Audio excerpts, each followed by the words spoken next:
very frank and blunt on this platform.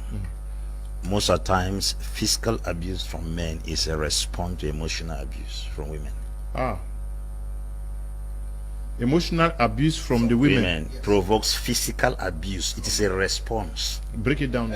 Also, I will add to that part, emotional plus psychological abuse of women. No. Respond. Yeah. No, let him come. You watch it. So women are more abusive than Men. No, we're Is getting that what you're saying?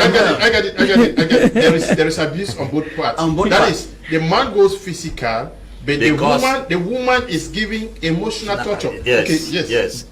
I repeat again. Most physical abuse from men is a response from emotional abuse from women. Okay. Take it or you leave it. Men at times are not mad to get up and start beating a woman. No reasonable, responsible man will get up, except in rare cases. You know, to every exception, to every rule there's an exception. So we are talking here knowing that there are cases whereby some men abuse women physically for not just cause. But I will guarantee you 80% of men's abuse towards women is a response to an emotional abuse from the woman. Can you explain what? I'm going to explain it in details. Men are the quiet type. Women are flippant. Women are flippant in nature. They talk a lot. Sometimes a man can do something and a woman doesn't seem to understand. She may start speaking, and women don't speak for you to listen. They speak for you to respond. Once they speak and you don't respond, they will want to say something harder than what they have said, and immediately they start throwing those hard words into your heart. There is a level you cannot take it anymore. And there are men, when they have absorbed that shock for too long, they cannot contain it. The next thing is that it rebounds. They will give you a slap and a kick.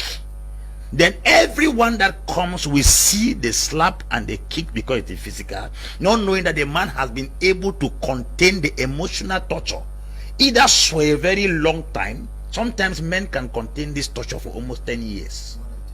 Some hold it for 15 years. At a level they can no longer take it. Now they feel like this physical abuse, or to me, the right words to be used there is physical discipline. This physical discipline to the man or to the man is a kind of trying to solve something that his quietness cannot solve. That's one of the reasons you must understand.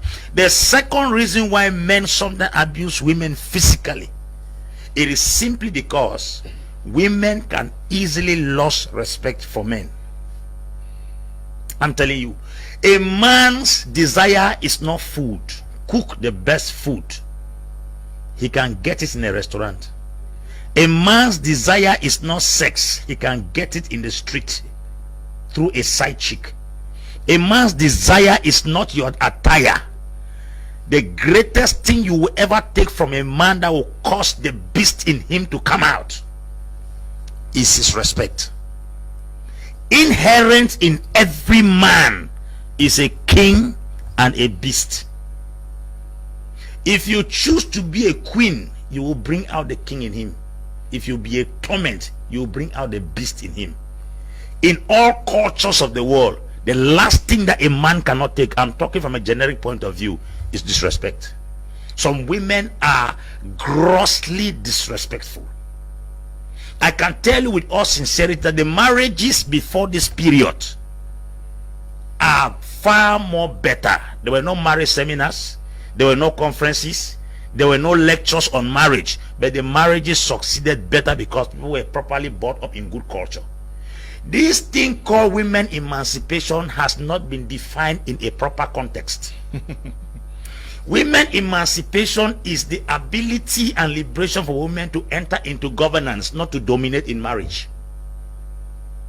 The women emancipation concept should be properly defined and then re-drilled again in the minds of women, because some women have taken this women emancipation into marriage.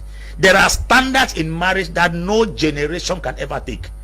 The woman is to submit to a man and the man is to love the woman. That is the standard.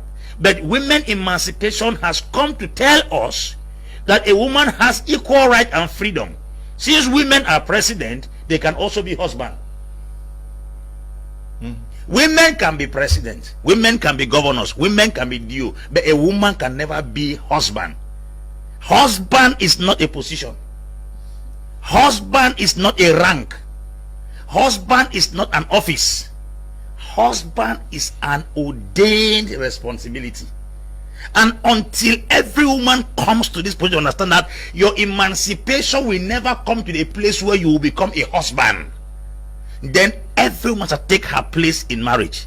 And that's why I say most at times physical response from men is a product of emotional abuse from women. The next thing we have to understand, Mr. Liu, is this: not everybody has the same capacity. Women compare a lot. A woman will want her husband to be like her neighbor's husband. I'm telling you. The minute you start quarreling, you say that, look at Papa Junior there. He goes out with a car. Here you are with one jalopy bike every day. Cut your cloth, cut your coat according to your cloth. Any man that God gives you, it is because that is the capacity of man you can manage. God cannot give you something better than you. Because if you were better off, God will give you something better.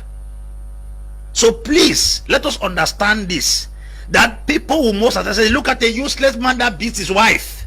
I don't support wife beaters.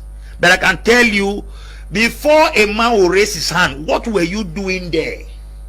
Until he got to the extent of raising his hand on you. We grew with our mothers in the 80s. That our father will make, we want to react. By the time they are talking, she gives way.